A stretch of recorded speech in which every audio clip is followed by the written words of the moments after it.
Two identical-looking wrenches. One will last 30 years. One will fail in 3. You can't tell which is which until it's too late. Over the past 2 decades, a handful of corporations spent billions buying up America's most trusted tool brands, and what they did next quietly gutted them from the inside. Only 4 refused to sell out. Stanley Black Decker's acquisition ledger reads like a shopping spree with a single goal: control the tool aisle, no matter the price. Since 2002, the company has poured more than $6 billion into snapping up brands that once stood for something more than shelf space. SEC filings and press releases document the pace. Mac Tools for $200 million. Proto for nearly $500 million. Craftsman for $900 million. The Black & Decker merger at just under $2 billion. And the MTD Holdings deal for almost $2 billion more. Each transaction was justified as a strategic fit, a way to capture a new segment or expand distribution. But the numbers tell another story. A market that changed hands, not through innovation or competition, but through the relentless writing of checks. The shock didn't stop at the acquisition tally. Investors who had once bet on steady returns from a stable of trusted brands found themselves staring at a stock chart in free fall. Stanley Black & Decker's share price peaked at nearly $186 in December 2021. By April 2024, it had dropped to just over $72, a loss of more than half its value in less than 3 years. The market's faith in the conglomerate model, in the idea that owning more brands would mean more strength, was shaken to the core. Quarterly reports still flashed big revenue numbers, $3.9 billion in a single quarter during 2023. But the confidence was gone. Every acquisition, once celebrated, became a line item in a growing list of integration headaches and cost overruns. Tektronix Industries, known as TTI, played a different game. In 2005, TTI acquired Milwaukee for $200 million, not as a trophy but as a platform for growth. Unlike the asset flipping seen elsewhere, TTI kept Milwaukee's engineering team in Brookfield, Wisconsin, and poured money into research and development. The contrast could not be sharper. One conglomerate buying names to fill a portfolio, another investing to build a future. Yet the dollar signs were everywhere, and the consequences rippled through the industry. For every $1 billion spent, another legacy brand's independence vanished, replaced by a line on a balance sheet. The magnitude of this consolidation was impossible to ignore. The American tool market, once a battleground of reputation and reliability, now moved according to the logic of mergers, quarterly earnings, and stock performance. The numbers on the ledger were staggering, but the numbers on the stock ticker showed the cost. As brands changed hands, so did the meaning of their names. The tool aisle became a hall of mirrors, with familiar logos masking unfamiliar realities. James M. Lowry stepped into the top job at Stanley Black & Decker in August 2016, bringing with him a background shaped not by the shop floor, but by the boardroom. Before joining Stanley in 1999, Lowry spent nearly 2 decades at General Electric, absorbing a philosophy that measured success in quarterly results and operational scale. His rise through finance and operations at GE, under the hard-charging Jack Welch era, left a mark. Growth was not just a goal, but a mandate. Under Lowry, Stanley Black & Decker's strategy was clear and unapologetic. The company's public filings and earnings calls made no secret of the plan. Expand relentlessly, buy up legacy brands, and use the power of size to dominate the market. The language of the boardroom replaced the language of the workshop. Brands were described as platforms and acquisitions as synergies. Engineering heritage became a line item, not a legacy to protect. The numbers behind this approach were staggering.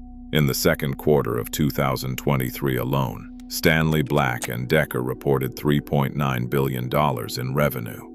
Yet beneath those figures, the company's spending on research and development lagged behind its most serious rival.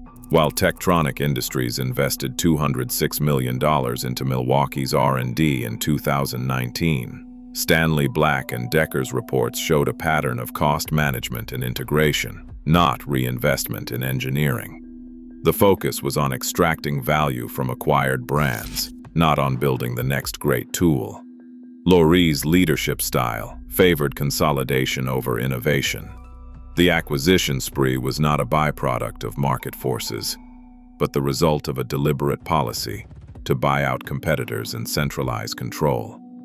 This meant that once independent engineering teams were folded into larger corporate structures, their autonomy stripped away in favor of efficiency and cost-cutting.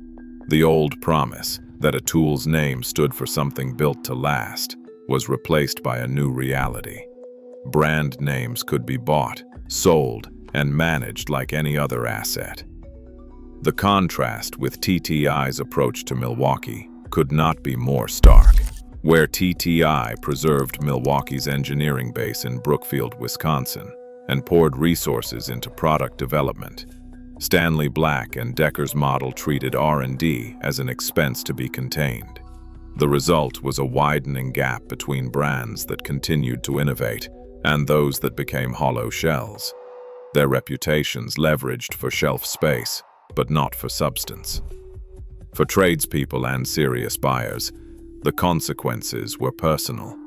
The badge on the handle still read Craftsman or DeWalt, but the accountability, the pride of the engineers, and the standards of the original makers had been replaced by quarterly targets and integration roadmaps. Lorie's legacy is written not just in the revenue numbers, but in the quiet disappearance of trust, one acquisition at a time. Craftsman once stood for something simple. If you broke it, they'd fix it, no questions asked. For generations, the name meant reliability, and in 2015, more than half of surveyed buyers still picked Craftsman first. That changed after Stanley Black Decker paid $900 million for the brand. The promise of American-made tools faded, as over 80% of Craftsman hand tools shifted to factories in China and Mexico. The Fort Worth plant opened in 2021 with a $90 million investment and a flurry of press about jobs coming home, closed just 2 years later.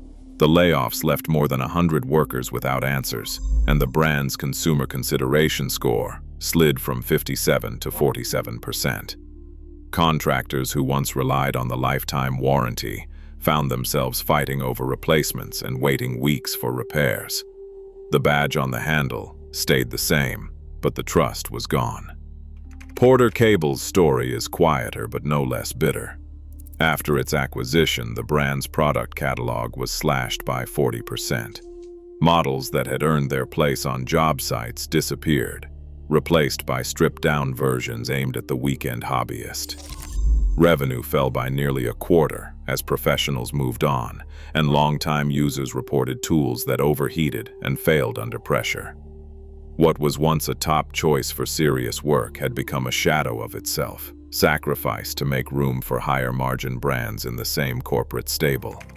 DeWalt, for decades the gold standard, didn't collapse overnight. Instead, the decline crept in through design changes that raised motor temperatures by 15 degrees Celsius and weakened battery clips by 12%. Independent lab tests confirmed what contractors suspected. Newer models wore out faster, and warranty claims ticked upward.